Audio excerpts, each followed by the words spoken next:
नमस्कार, मैं ज्योति राघव स्वागत करती हूँ आपका हमारे चैनल खबर मारवाड़ की। अगर आप भी एक छत के नीचे सारी व्यवस्थाएं चाहते हैं तो आ जाइए हमारे पास। जी हाँ, अब मारवाड़ क्षेत्र में एक ही छत के नीचे मिलेगी संपूर्ण सुविधाएं। शादी, विवाह, बर्थडे, भक्ति संध्या की संपूर्ण कार्यक्रम की व्यवस्था एक ही जगह पर। स्टार इवेंट्स मारवाड़ जंक्शन, दिए गए नंबर पर आज ही संपर्क करें। भारत व पूरे विश्व में सिद्धियों के प्रणेता गुरुदेव रामलाल जी सियाग द्वारा स्थापित संस्था अध्यात्म विज्ञान सत्संग केंद्र जोधपुर शाखा काजलवास धाम द्वारा रविवार को सिद्धि योग शिविर का आयोजन राजकीय उच्च माध्यमिक बड़े स्कूल मारवाड़ जंक्शन में शाम 5 बजे किया जाएगा। संस्था के कार्यकर्ता मनोहर सिंह केशावत ने बताया, कार्यक्रम की तैयारियां पूर्ण कर ली गई हैं तथा भारत भर से आए साधकों ने मारवाड़ जंक्शन व आसपास के क्षेत्रों में घर घर जाकर आमजन को गुरुदेव का सिद्ध योग दर्शन का दिव्य संदेश भेजा गया है व कार्यक्रम में भाग लेने का निमंत्रण दिया गया है।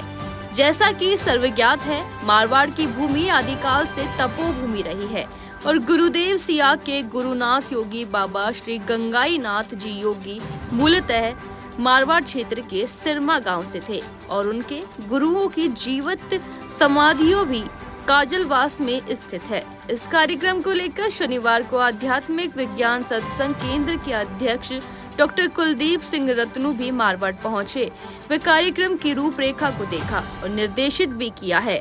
इस अवसर पर मनोहर सिंह केशावत, भगत सिंह मेवाड़ा, गोविंद चावत, मुंबई से पंकज मेवाड़ा सहित अन्य लोग मौजूद रहे। आइए सुनते हैं क्या कुछ कहा इस कार्यक्रम के आयोजकों ने। जैसा कि भाई कल आप सबको पता है कि यहाँ पर 29 तारीख को शाम को 5 बजे यहाँ पर सिद्धि योग महायोग का एक भव्य आयोजन रखा गया है, जहाँ शक्तिपात दीक्षा से कुंडली जागरण होगी। और हमने पिछले 15 दिन से हम दो लोग पूरे भारत से विभिन्न क्षेत्रों से जिनको इसका फ़ायदा हो गया, हम सब लोग मिलकर करवा रही है, निःशुल्क है। हम जिनको फ़ायदा हो मिलकर करवा रहे हैं। तो जैसे मैं बेंगलोर से आया हूँ और कोई बम्बई से आया, महाराष्ट्र से आया, तो बहुत सारे सैकड़ों की संख्या में कार्यकर्ता यहाँ पहुँचे हैं और पिछले 15 दिन से मेहनत कर रहे हैं मारवाड़ जंक्शन में और सब घर घर डोर स्कूलों में और सब जगह जाकर हम निमंत्रण दे रहे हैं कि भाई इस प्रोग्राम में आए, आपको भी फायदा होगा। ये निःशुल्क है और ये सिद्ध ध्यान और योग के द्वारा सब आपकी सारी समस्याओं का अंत होगा और इसका जोर से तैयारी चल रही है। परम पूज्य सदगुरुदेव श्री रामलाल जी सियाग के ध्यान का यह जो कार्यक्रम है, यह मारवाड़ जंक्शन में आयोजित किया जा रहा है। गुरुदेव की संस्था अध्यात्म विज्ञान सत्संग केंद्र इस कार्यक्रम का आयोजन कर रही है। इस बड़े कार्यक्रम में मारवाड़ जंक्शन में इस तरह का बड़ा कार्यक्रम अध्यात्म विज्ञान सत्संग केंद्र की तरफ से पहले भी कार्यक्रम हुए हैं, लेकिन इतना बड़ा कार्यक्रम पहली बार हम कर रहे हैं और अपेक्षा है कि लगभग 5000 से ज़्यादा लोगों की, जिज्ञासु साधकों के आने की अपेक्षा है हमें।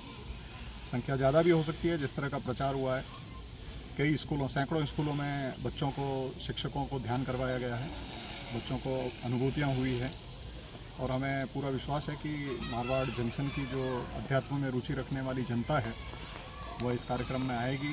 सिद्धयोग से, गुरुदेव के सिद्धयोग से, ध्यान से, कुंडलिनी जागरण, शक्तिपात दीक्षा, इसका लाभ उठाएगी और अपने जीवन में जो आध्यात्मिक उत्थान और भौतिक उत्थान के जो प्रक्रिया है, यात्रा है, उसकी शुरुआत होगी। मुख्य उद्देश्य क्या है? देखिए, कार्यक्रम का हमारा उद्देश्य ये रहता है, क्योंकि गुरुदेव ने हमेशा ये कहा कि अध्यात्म का ज्ञान है उसका कोई मूल्य नहीं हो सकता, अध्यात्म का जो दान है, तो इसलिए ये सारे कार्यक्रम होते हैं, निःशुल्क होते हैं। उसका उद्देश्य रहता है मानव मात्र का कल्याण, मानव मात्र का आध्यात्मिक उत्थान। क्योंकि बाकी सब जगह हम जो देख रहे हैं वहाँ कहीं बातें ज़्यादा हैं, कहीं योग के नाम पे तो सिर्फ कसरत है। इसमें गुरुदेव का जो मंत्र सुनते हैं वो मंत्र एक तरह का एक शक्तिपात दीक्षा है। वो शक्तिपात के कारण जो हमारी चेतन शक्ति है, हमारी जो जिसे हम मातृशक्ति कहते हैं इस जगत की, वो मातृशक्ति कुंडलिनी के रूप में हमारे शरीर के रीढ़ की हड्डी के सबसे निचले हिस्से में रहती है, सुसुप्त अवस्था में। वो चेतन होती है किसी सदगुरु की आवाज़ से, उनकी ऊर्जा से, उनके शक्तिपात से। वो कुंडलिनी शक्ति जब चेतन होकर ऊपर उठने लगती है तो वह शरीर में योग करवाती है। आपके शरीर में जैसी आवश्यकता होगी वैसा ही योग होगा। अगर कोई बीमारी या कोई परेशानी नहीं है तो योग नहीं होगा, आपको सीधा ध्यान लगेगा, समाधि की स्थिति आएगी। अगर शरीर में कोई बाधा है तो उसको ठीक करवाने के लिए वो कुंडलिनी शक्ति स्वतः योग करवाती है। इसलिए